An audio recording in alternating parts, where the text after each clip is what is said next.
সেনাবাহিনী, আমাদের পুলিশ, আমাদের বর্তমান প্রশাসন ও আমাদের যে স্বরাষ্ট্র উপদেষ্টা, এই সম্মিলিত বাহিনীর দুর্বলতার জন্যই বাংলাদেশ পুনরায় এই ক্রান্তিকালে এসে দাঁড়িয়েছে।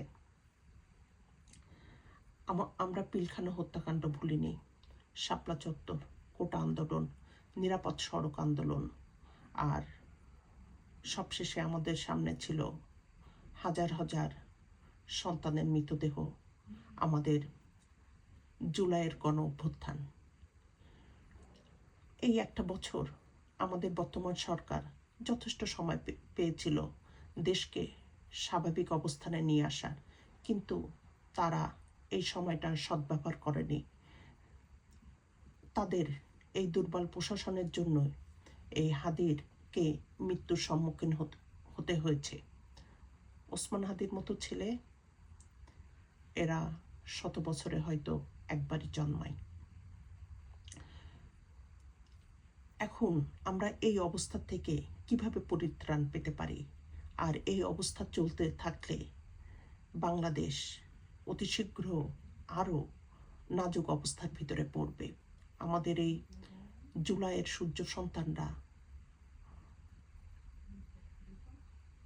আমাদের সামনেই হত্যার শিকার হবে, অথচ আমরা কিছুই করতে পারবো না। দেশের জনগণকে সচেতন হতে হবে। আমাদের আবেগকে ভুলুণ্ঠিত করে আমাদের আওয়ামী লীগের বিরুদ্ধে কঠোর অবস্থানে আসতে হবে। না হলে আমরা না পারবো দেশের সার্বভৌমত্ব রক্ষা করতে পারবো, না পারবো আমাদের দেশের জনগণের নিরাপত্তা বিধান করতে। এই গুটি কয়েক প্রশাসনের কর্মকর্তা, আমাদের সেনাবাহিনী, আমাদের পুলিশ, তাদের এই খেয়ালি ফনার জন্য পুরো 18 কোটি মানুষ বিপদগ্রস্ত হয়ে যাবে।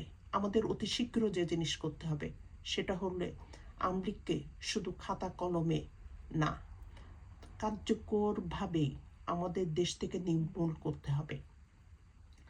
আমরা এই বিষয়ে আমরা জার্মানিকে অনুসরণ করতে পারি। জার্মানি কিভাবে নাৎসি বাহিনীকে নিষিদ্ধ করেছিল।